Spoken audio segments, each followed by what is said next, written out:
been asked and been really by federal mandate that they have to put scrubbers on their nuclear, on a lot of the coal-burning fossil fuel plants. We all want clean air, right? Yeah, right. That's right. That is the reason why they're having to do this. Those scrubbers cost $1 billion a piece.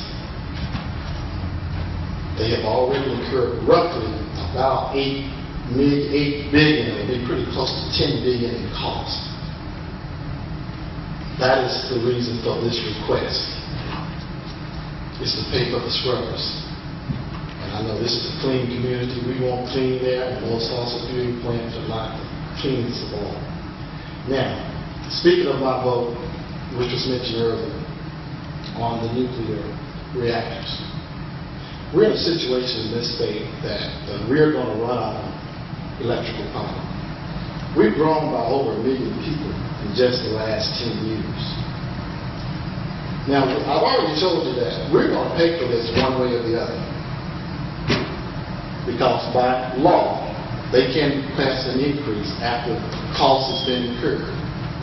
What we basically did was to say, do we want to pay for it now, early, or do you want to wait for later? The longer you wait, the more the cost you will incur. You're not going to escape paying for the cost as a rate payer.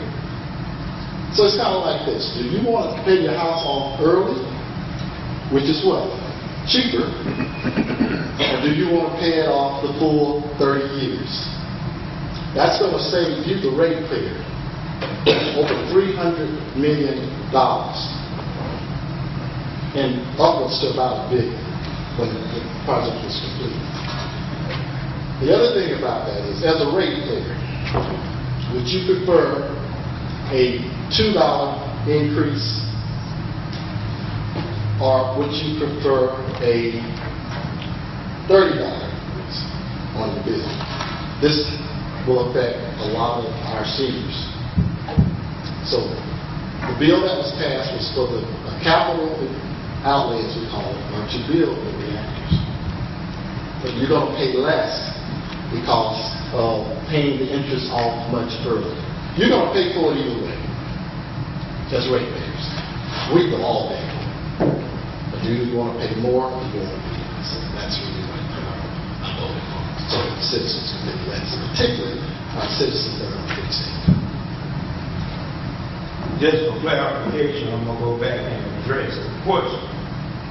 The question is, do you want to pay a rate increase to fund a project, $18 a month, or do you want to wait? You can decide who gave you the correct answer.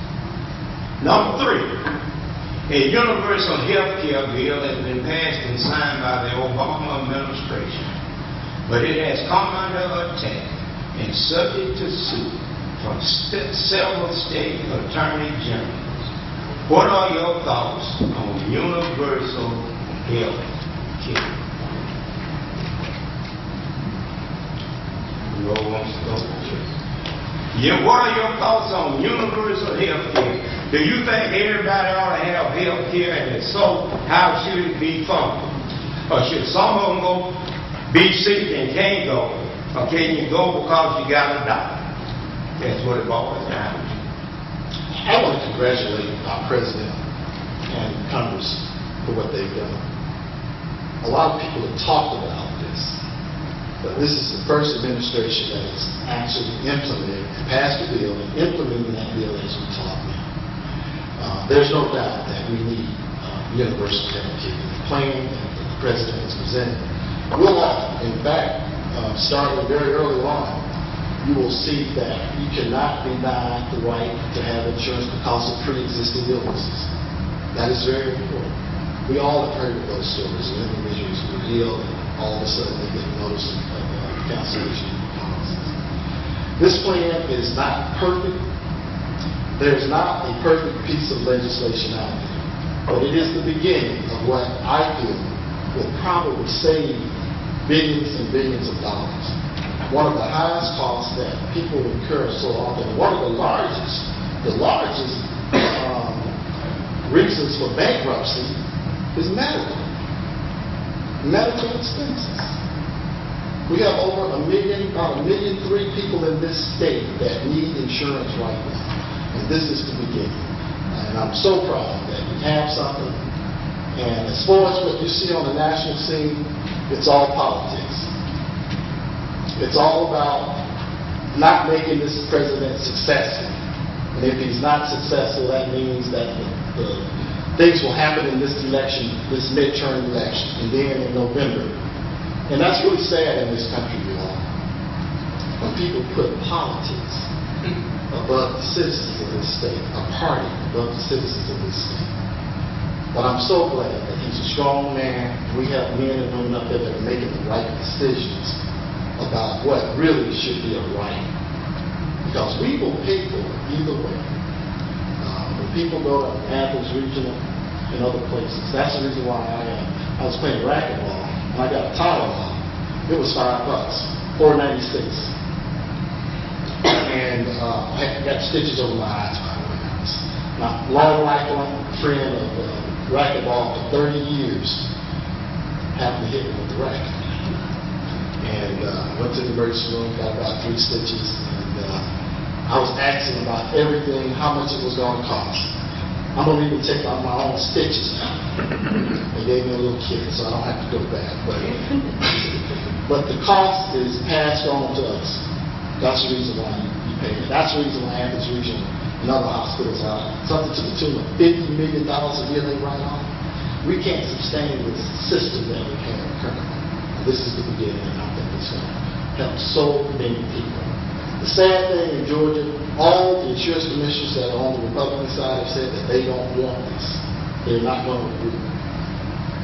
That bill that was passed, you all had over, I think, 180 amendments that were recommended by my Republican colleagues across the aisle, but they still voted against it.